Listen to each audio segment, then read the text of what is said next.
Hi, everyone. Welcome to the Writer's Parachute, guiding authors and writers to their writing dreams for a perfect landing. Today, we have with us an exciting guest. I am so happy to have John Lee today. He is an author, illustrator, and he is joining us for a conversation about his two books, The Adventures of Joy Sunbear, the Blue Amber of Sumatra, and his workbook, which is Big Changes, New Adventures, a COVID Feeling Workbook.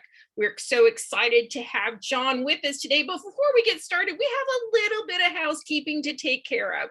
So don't forget to like, share, and subscribe to the Writer's Parachute. It's a YouTube channel. We also have a Facebook group, a Facebook page. And if you would like to follow the Writer's Parachute on Twitter, Instagram, or Facebook, it is at Writer Parachute with no S and no the. So please be sure to check the show descriptions afterwards, where all of the links that we talk about in the show will be added, along with John's bio and some information about his two books. So don't forget, as always, at the end, I will have a writing, publishing, marketing, or promotion tip for you that we're going to pull the ripcord on. So be sure to stay tuned to the end of the show and we'll talk about that. So today I have a question for you. It's the beginning of a new year. Welcome to 2022. And I want to know what your word for the year 2022 is. Now, a lot of people talk about having a word and that it's important to have that word to kind of keep you focused for the year as to your goals. My word this year is soar, S-O-A-R. Last year it was flying high. This year I want to rest a little bit and just soar through the atmosphere. So please be sure to add in the comments your word for 2022. So let's get on with the show. And now we want to welcome John Lee to the Writer's Parachute, guiding an author and writer dreams to a perfect landing. So John Lee has been drawing and creating stories for as long as he can remember. He is a veteran of the United States Army, a loving husband and father, a student of business and sociology, and marrying someone of Iranian descent. John always had a fascination with different cultures. When the opportunity to work on Joy Sunbear came along, John was so excited to be part of a project that could teach children about important values and the various cultures in our world through a fun and adventurous character. He hopes his writing and art will take kids on a magical adventure to discover themselves and the wonder of the world. Welcome to the Writer's Parachute, John. We are so excited to have you today. Well, thank you so much for having me. This is an absolute pleasure. Well, I have just a ton of questions for you. So let's get started with just a few of those. And can you hold up those books just one more time? I have to tell you, Sure. I've read Joy Sunbear. I absolutely love it. It is a beautiful book. It is beautifully illustrated, well written. Thank And you. I did a little behind the scenes help for John and his wife on the Big Changes, New Adventures, a COVID Feelings workbook. So I'm so excited to talk to you today. So what inspired you to become an author illustrator? And this is what everybody wants to know. Right. Well, I think for me, it was kind of chance. I'd always been the creative sort, drawing, writing my own stories in my head, right? Um, and I've always been a consumer of fiction, video games, books, movies. I love it. And then when the creator for Joy Sunbear, Blanca Carranza, came actually through a friend of ours, met with Shireen and I, she said, can you guys help me edit this story? I have this kids book that I wrote. I've been a daycare owner and operator for years, and I'm retiring. And I really want to continue sharing the world with kids. While she was a daycare owner, she would share the world with her kids through music that she'd play, food that she'd feed them, arts and crafts that she'd pull from around the world. She's a globetrotter. And we said, yeah, sure. But, Blanca, you have a much bigger story here than just one kid's book. How about it? And she said, yeah, let's do it. So that's how Joyce Sunbear kind of began. And we originally found ourselves doing Joyce Sunbear as an educational website, which is still up, joysunbear.com. And kids can go and see Joy's travels around the world and read his travel blog, where they can learn about all the different countries that he goes to visit, can learn about the cultures there, special sites. They can learn some of the language. They can learn about the food and the art. It's a great website. And Shereen and I had dumped a ton of time into researching and writing these blogs, these travel blogs from Joy's perspective. So it's a very kid-friendly way of sharing the world with your kids. And then we said, okay, well, this was back in early 2018. So we really want to get back to his story. So then we shifted focus and we got back to focusing on Joy's origin story. And that's how the Blue Amber of Sumatra came about. We had originally wanted to write a story about him going to another country, but we thought, you know what, we'll go ahead and start him at home and tell the story of how he learned about his magic and made the friends that he made. In particular, the magic red air balloon. That was a big thing Blanca always wanted, was the red air balloon in the story. So if you've read Joyce Sunbear, small spoiler, so if, for those who haven't read it, plug your ears. He makes friends with a magical hummingbird who can transform into this giant red air balloon and take him places around the world. And that's kind of how things kicked off. Originally, I was helping edit, and I said, just, we can do this. We can do something even bigger.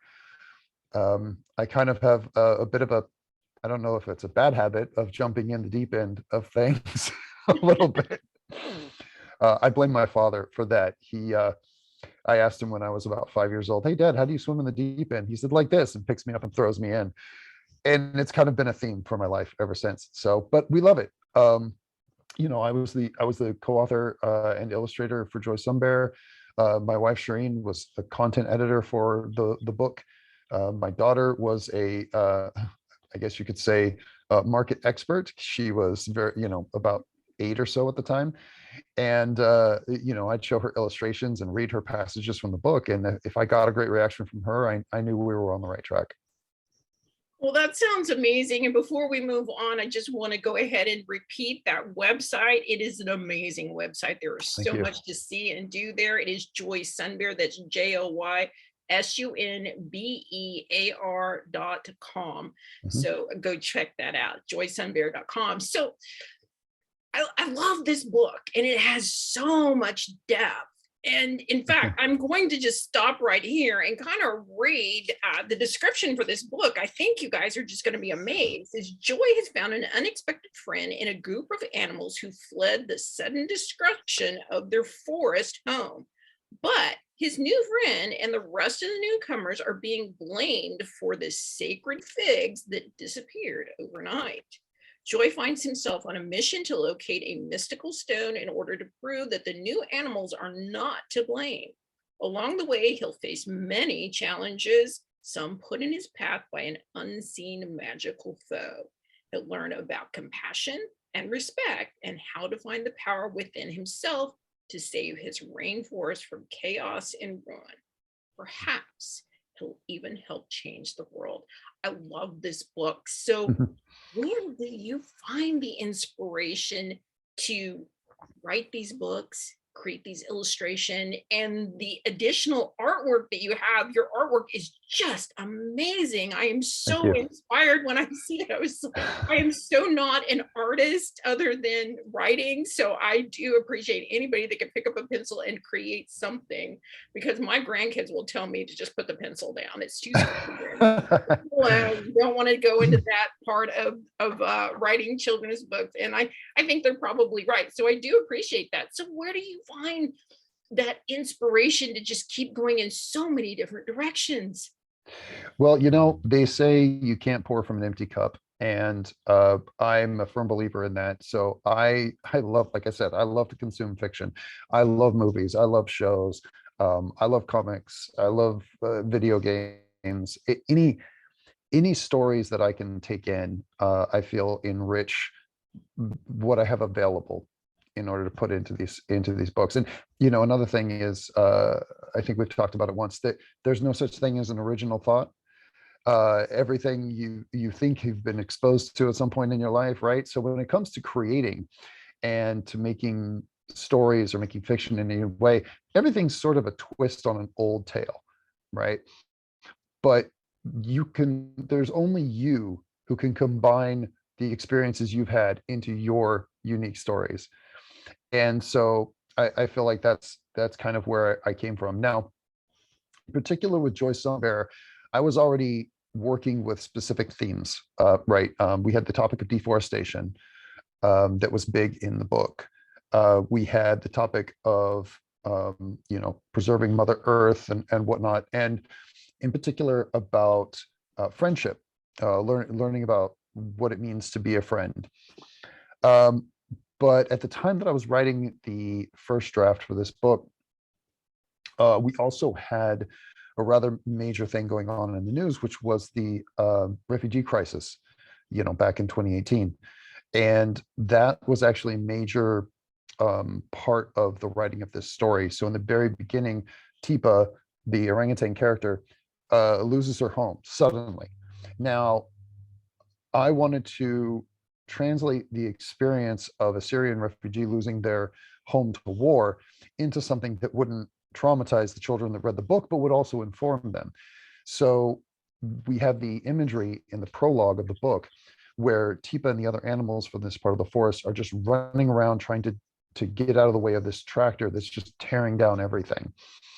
And there's imagery of the tractor slamming into a tree next to Tipa and her mother, and the tree exploding outward. And this was really the inspiration for that, was that Syrian refugee crisis. I was like, everything about Joyce Bear is about empathy. It's about understanding. It's about caring about the other people in the world who aren't you. It's about caring about their experiences, honoring their experiences, because everybody experiences something different, right? And I figured that a lot of the kids that would read this book wouldn't necessarily have any frame of reference to understand what a Syrian refugee would be going through when they came to their school. And I thought this was as good a place as any to share that uh, semblance of that experience, right? So that was a major influence for me. In terms of the illustrations, really, it's just practice. It's the amount of time that I've spent drawing all sorts of things. When it comes to things like the cover of the book was actually inspired by an old DuckTales comic book. We saw the cover where all the characters were hanging from this helicopter, and we went, I said, hey, I can work with that. And so now on the front cover of this book, we have all the characters hanging from a vine. And it was a fun way of kind of reaching out to my childhood and putting it on the page in my own unique way, right? So yeah, drawing from everything I've consumed, mostly. Well, yeah. I mean, you and I have talked about this in the past. And for years, those of you who don't know, John and I have been kind of in cahoots a little bit behind the scenes together. Mostly me and his wife Sharon. So, I had that same idea and approach with my books. We were dealing with the homeless crisis. It was something I was having a conversation with my grandkids on a regular basis, and I approached it in my books with the characters facing different ways to be homeless. We have the cat that was evicted from her home because they were not happy with her. We have another character that basically just left home because it was a untenable situation. But again, you have to kind of figure out a way to bring these concepts down for the reader's level, especially when we're talking in the middle grade area, which is where you and I both reside with our books. So Right. It's always interesting and fascinating to me to find out what was the impetus, what was the spark behind the scene that got you to that story. So that was an exciting part to listen to that. So I'm going to move on to your illustrator side a little bit more. So what tips would you tell authors about seeking an illustrator? It's like, I'm an author coach and I get so many questions about how do I find an illustrator? How do I communicate with an illustrator? How much should I pay an illustrator? And I'm like, go talk to an illustrator. I'm not an illustrator. I mean, I can refer people to illustrators that I know and love. But what would you tell them? So I think the best advice I could give for somebody looking for an illustrator would be, make sure you feel a connection to your illustrator. It shouldn't ever be, the conversation should never be just one way. If you find an illustrator and you tell the illustrator, hey, I need a picture of a sun bear hanging from a vine on in a jungle, that shouldn't just be the end of the conversation, because what you're going to get back is their version of what you shared with them. There needs to be a conversation, a rapport between yourself with all of your headcanon and the illustrator. And that illustrator needs to be able to show some interest in your perspective of what you're telling them. They need to get through to your motivations. They need to understand where your headspace is at. They need to understand why this is important to you. And if they are the type of person that's having that conversation with you, then you know you found a good illustrator. Obviously checking their history. Any illustrator worth their salt will have some kind of social media presence at this point, right? That's kind of unavoidable, either a Twitter or an Instagram, where you can go back and see everything that they've done. A word of caution about that: I wouldn't always necessarily judge them just off what you see on the social media, because I have seen some illustrators who what they put on their social media is simple, fun little stuff, but then every once in a while they'll post something like, oh, this is a commission job I finally got permission to share with you guys, and it's this amazing piece of artwork, right? So find somebody who wants to have that conversation with you, to understand why you want this picture the way you want it. Find somebody who's not afraid to give you some feedback.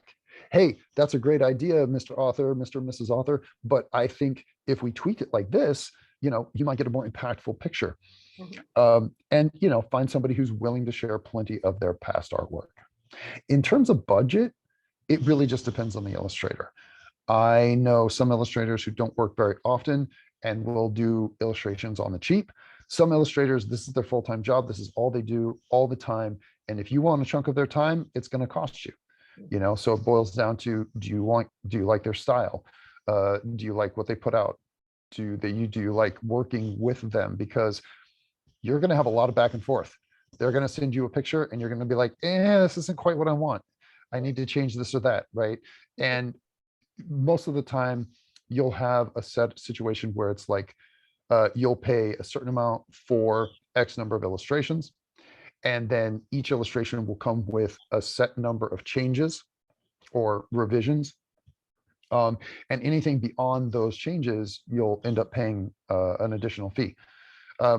These are all conversations to have. And if you don't have an illustrator willing to have those conversations openly and honestly, find another illustrator. Right. And that is such great advice. Now, you are not my illustrator, although I do have to thank you so much for stepping up to the plate and doing my podcast It's a pleasure. logo. I mean, he did an amazing job, just stepped up and filled that void and just did it for me. And I'm so thankful. But, with my illustrator, I love my illustrator because, again, we talk about the fact that I have no artistic skills when it comes to this. So I don't really know always what to tell my illustrator. But we've worked together for such a long time, and I do let him have a lot of creative license. I just kind of tell him the story, what it is I have an idea of, and then I let him surprise me. Now, this works great for me. Now, I know this is not going to work for everybody, but one of my best things that I tell people is to try, if you're not really sure, get a sample illustration. Be willing to pay that illustrator for a sample illustration. It may be money well spent, because again, their idea of what you want and what you visualize may be two completely different things.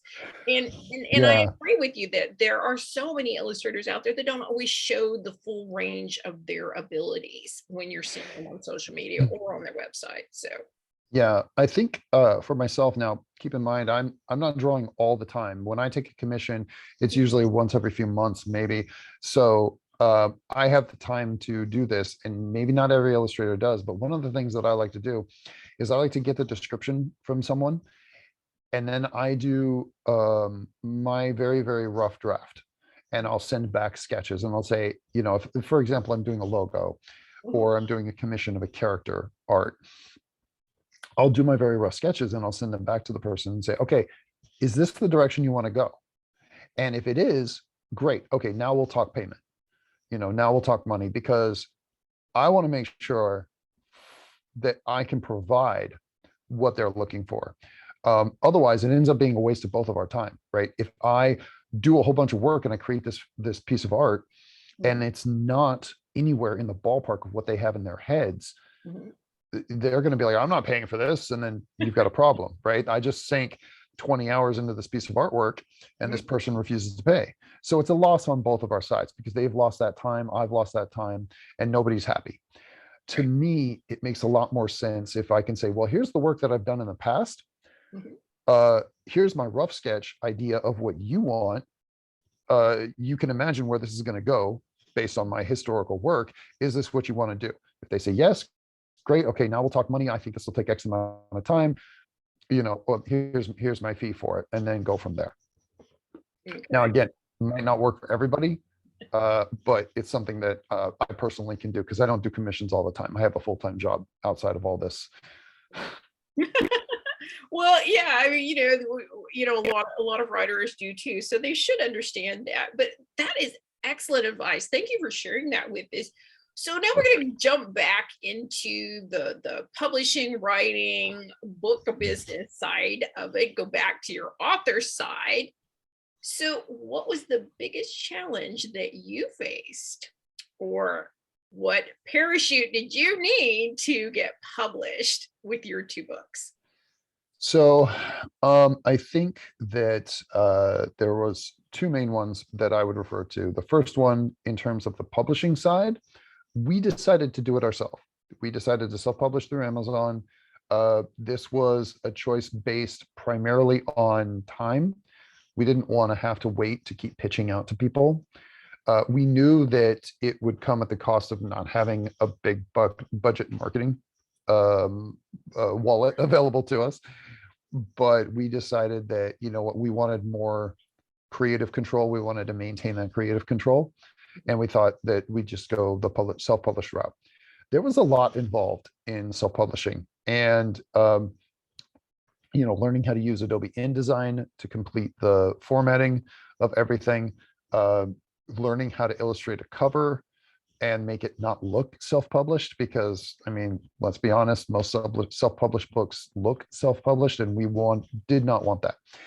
So we spent a lot of time actually researching different covers, cover layouts, how to illustrate a cover, how to get the template off of KDP, right, and work from there.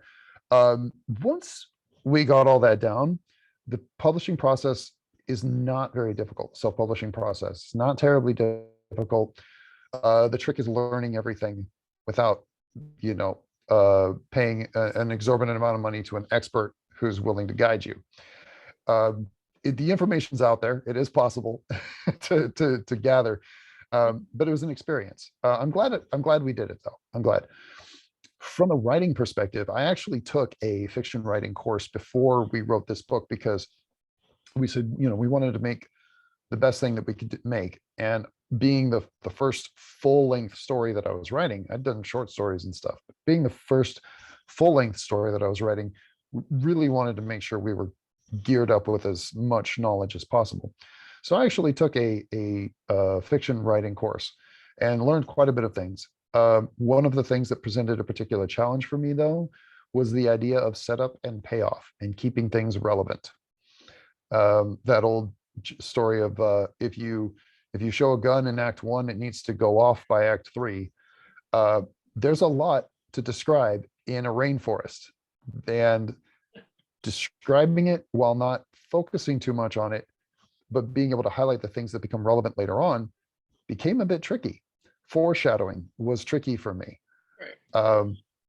And so that was a bit of a struggle, but I think we eventually pulled it off. One trick was keeping a list of topics that we bring up on one side and labeling that column setup, and then having a column on the right that said payoff. So I know I could go down the list and make sure everything that I'd set up, I made sure had a payoff later on. Right. And this all falls under story structure, foreshadowing, setup and payoff. And it does become a little trickier, especially, when you're going from picture books to middle grade chapter books, because it is a longer story. You have more characters involved. Typically, picture books have one, maybe two characters. They don't have a cast. So there's less things being brought up, and they're generally focused on Yeah. one event, whereas longer chapter books, they do have more. So you do need to keep track of those. You need to make sure that you're not just filling your book with a bunch of red herrings that really don't go anywhere, that don't have anything. So we're going to talk a little bit today about that in our tip of the week that we're going to pull the ripcord on. So I'll give you a little bit more information on that. And it's particularly hard when you're writing a series, because you may not actually want to address all of them in the beginning, True. because you may want some of those to carry through in the line of the story. But we'll talk more about that. So all these amazing things. We're going to talk a little bit more about Big Changes, New Adventures, a COVID Feeling workbook. That's an Yes. amazing thing. But what's next for you and the Joy Sunbear team? I am so interested to see what you guys are going to do next. So we are trying very hard to complete the video for our Kickstarter for our plushies. I actually have our prototypes here with Woo! me. This is Joy and this is Teepa. And losing the face there, Joy. They are absolutely adorable and cuddly. They're about 10 inches tall. We're working with a company out of the East Coast called EcoDot, and they have been great about communicating. I actually did the design mock-ups and sent them out to them. We had several back and forths while they made some changes. And these are the final prototypes. And we're super excited about them because they're very eco-friendly. Joy is 100% post-consumer recycled materials, and Teepa is like 97%. I think it's her hair that they couldn't, but they're sourcing well. They own their own factories in China, so we know that the labor over there is getting a fair wage, and we're very, very excited. So unfortunately, COVID kind of threw everything off for a couple of years now, and Big Changes, New Adventures took a major priority for us. And we'll get more into that, I guess, in a minute. But so we we kind of put off doing the Kickstarter, and then the holidays came, and we're like, well, nobody's going to spend money on a Kickstarter stuffed animal that they're not going to get for 6 months at a minimum. So we're going to wait. But January apparently is a very good month for new Kickstarters. So we're trying very hard. We have the script written. We have to record the audio and compile the video, and then they'll be just about ready to go at that point.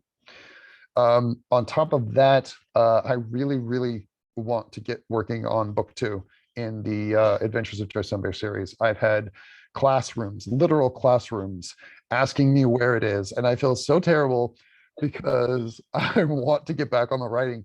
But like we mentioned, full-time jobs. Mine actually, without getting too far into it, mine actually got busier because of the pandemic, and that slowed everything down. It kind of derailed book 2. Mm-hmm. And Big Changes, New Adventures stepped in, which is actually the brainchild of my amazing wife, Shooting. And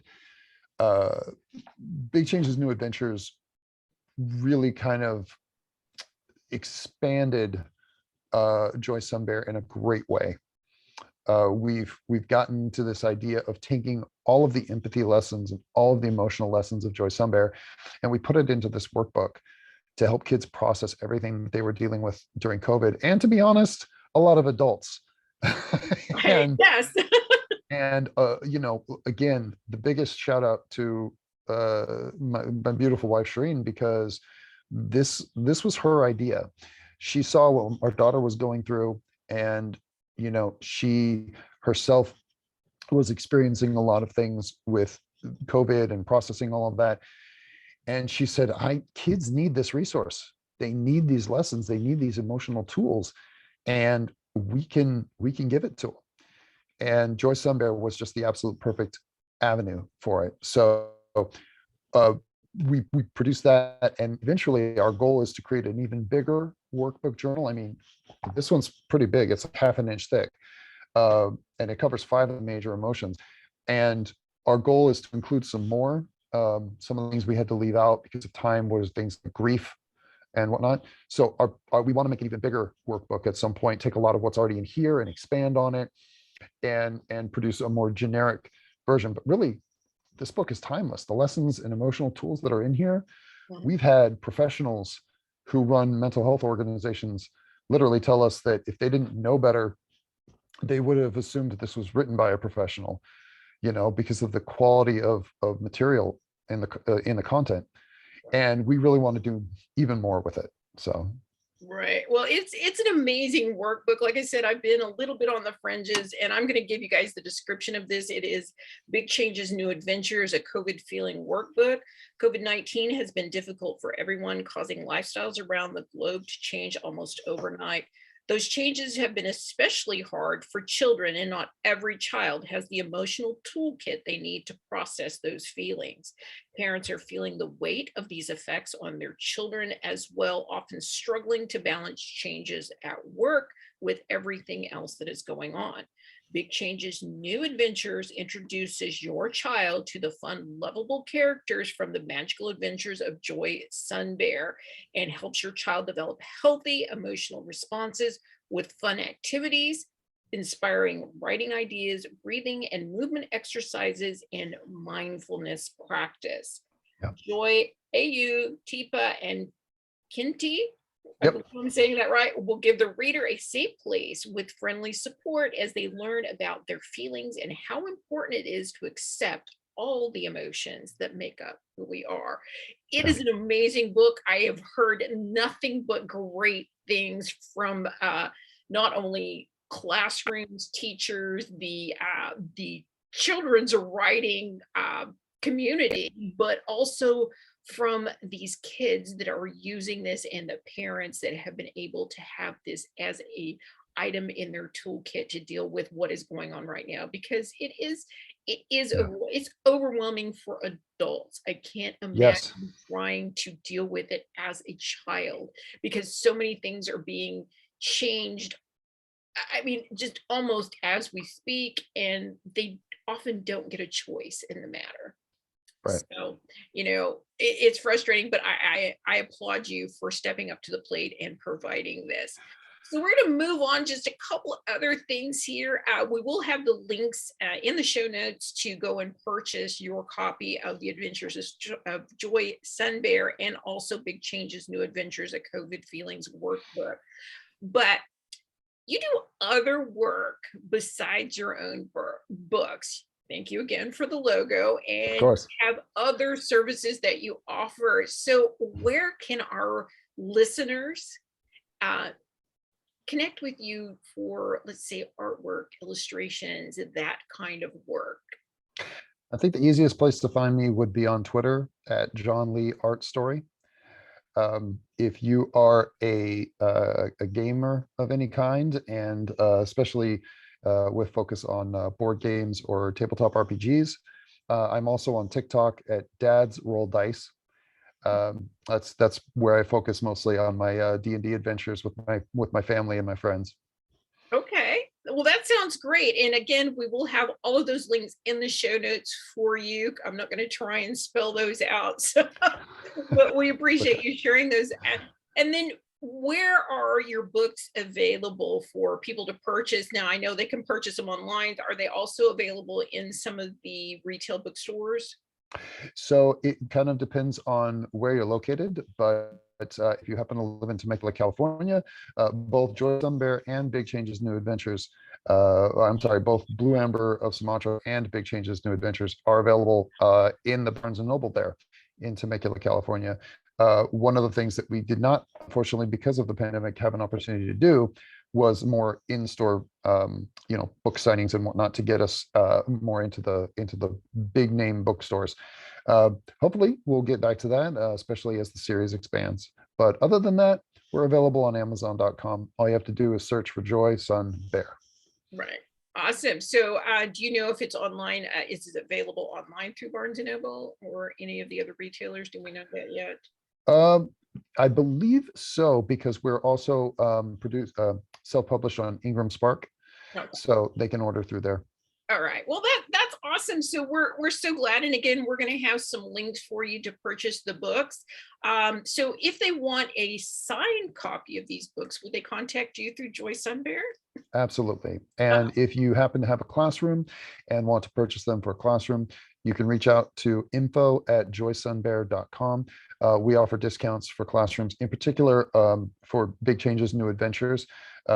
We, in fact, recently, through the help of some very generous donors, both friends of ours and people from my full-time job, friends and family, we actually donated over 500 copies of Big Changes, New Adventures to the Child and Family Guidance Center in Northridge, California.